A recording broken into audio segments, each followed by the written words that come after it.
మణుగూరు మండలంలోని కమలాపురంలో మిర్చి లారీని సిఐ సతీష్ కుమార్, ఎస్ఐ రంజిత్ పట్టుకుని స్వాధీనం చేసుకున్నారు. భద్రాద్రి జిల్లాలకు సంబంధించిన 4 వ్యక్తులను అరెస్ట్ చేసి కారుతో సహా పాటు మిర్చి లారీ స్వాధీనపరుచుకున్నారు. ఈ 4 ముఠాగా ఏర్పడి మిర్చి లారీని గుంటూరు నుండి ఒంగోలులో మిర్చి డ్రైవర్ను దింపి మిర్చి లారీని భద్రాద్రి జిల్లా మణుగూరుకు ఎత్తుకొచ్చినట్లు సిఐ సతీష్ కుమార్, ఎస్ఐ రంజిత్ వెల్లడించారు.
కమలాపురం గ్రామంలో కొంతమంది వ్యక్తులు ఒక మిర్చి లోడ్ లారీ అదేవిధంగా ఒక కారు తోటి అనుమానాస్పదంగా ఉందని మాకు సమాచారం వెళ్ళిన వెంటనే నేను మరియు రంజిత్ ఎస్ఐ అదేవిధంగా మా సిబ్బందితో కలిసి వెళ్ళి అట్టి వ్యక్తులని అదుపులో తీసుకోవడం జరిగింది.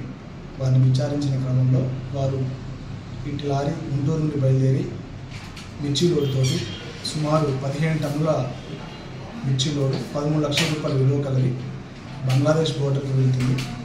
ఏలూరు అవుట్కట్స్లో హైవే మీద ఇట్టి లారీని డ్రైవర్ని ఆపి డ్రైవర్ని అక్కడ బెదిరించి కిందకి దింపేసి అట్టి లారీని ఇక్కడికి తీసుకురావడం జరిగింది. దీంట్లో 4 వ్యక్తులలో మణికంఠ అనే వ్యక్తి ప్రస్తుతం మణుగూరులో ఉంటున్నాడు. ఇతని ప్రాపర్ కూడా విజయవాడే. ఈ నూతన్ కుమార్, హరికృష్ణ, తేజ్ కుమార్ ఈ 3 వ్యక్తులు కూడా గుంటూరుకు సంబంధించిన వ్యక్తులు. వీరు అక్కడి నుంచి దొంగతనం తీసుకొని వచ్చి ఇక్కడికి రావడం జరిగింది.